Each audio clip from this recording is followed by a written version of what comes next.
सत्ययुग के समय में राजा सगर का साम्राज्य विशाल और समृद्ध था। वह अपनी वीरता और धार्मिकता के लिए प्रसिद्ध थे। राजा सगर के 60,000 पुत्र थे और वे सभी अपने पिता के राज्य विस्तार और धर्म पालन में सहायता करते थे। राजा सगर ने एक बार अश्वमेध यज्ञ करने का निर्णय लिया, जिसमें एक पवित्र घोड़ा छोड़ा जाता था। ये घोड़ा जिस भी राज्य में जाता, वहां के राजा को राजा सगर की अधीनता स्वीकार करनी पड़ती। घोड़ा निर्बाध यात्रा करता रहा, परंतु एक दिन वह अचानक लुप्त हो गया। खोज करने पर यह ज्ञात हुआ कि वह घोड़ा अर्षि कपिल मुनि के आश्रम के पास खड़ा है। राजा सगर के 60,000 पुत्र उस घोड़े की खोज में कपिल मुनि के आश्रम पहुंचे। पुत्रों ने बिना कुछ समझे अर्षि पर चोरी का आरोप लगाया और अश्रद्धा दिखाई।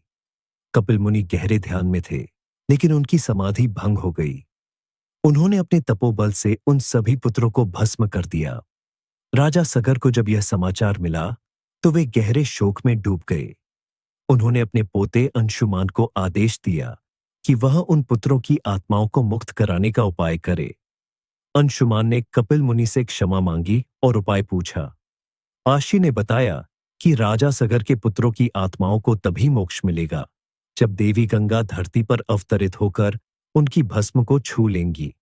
ये कार्य अत्यंत कठिन था। अंशुमान ने बहुत प्रयास किया, लेकिन वह गंगा को स्वर्ग से पृथ्वी पर लाने में असमर्थ रहे। समय बीता और अंशुमान के पुत्र दिलीप ने भी वही प्रयास किया। अंततः भगीरथ, जो अंशुमान के पौत्र थे, ने संकल्प लिया कि वे देवी गंगा को पृथ्वी पर लाकर अपने पूर्वजों को मोक्ष दिलाएंगे। भगीरथ ने हिमालय पर्वत पर कठोर तपस्या की। कई वर्षों के कठोर तप के बाद भगवान ब्रह्मा प्रसन्न हुए। उन्होंने गंगा को धरती पर अवतरित होने का आदेश दिया, लेकिन गंगा ने अहंकार में कहा, मुझे धरती पर अवतरित होने से पहले यह सुनिश्चित करना होगा कि मेरी प्रचंड धारा पृथ्वी को नष्ट न कर दे। भगीरथ ने भगवान शिव की आराधना की ताकि वह गंगा की धारा को संभाल सके। शिवजी ने भगीरथ की तपस्या से प्रसन्न होकर यह वचन दिया कि वे गंगा की धारा को अपनी जटाओं में समेट लेंगे। गंगा ने अपनी विशाल धारा के साथ स्वर्ग से प्रवाहित होना शुरू किया।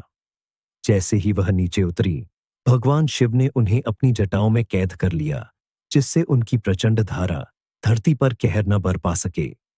भगीरथ ने पुनः तपस्या की और तब शिवजी ने अपनी जटाओं से गंगा की धारा को धीरे धीरे बाहर निकलने दिया। गंगा नदी भगीरथ के पीछे पीछे धरती पर बहने लगी। उनके मार्ग में कई स्थानों पर जीवन फला फूला। अंततः गंगा कपिल मुनि के आश्रम पहुंची और राजा सगर के 60,000 पुत्रों की आत्माओं को मोक्ष दिलाया। देवी गंगा का पृथ्वी पर अवतरण न केवल राजा सगर के पुत्रों की मुक्ति के लिए था, बल्कि संपूर्ण मानवता के कल्याण के लिए भी। गंगा आज भी जीवनदायिनी नदी के रूप में पूजनीय है। उसका पवित्र जल आध्यात्मिक शुद्धि का प्रतीक है और भारतीय संस्कृति में महत्वपूर्ण स्थान रखता है।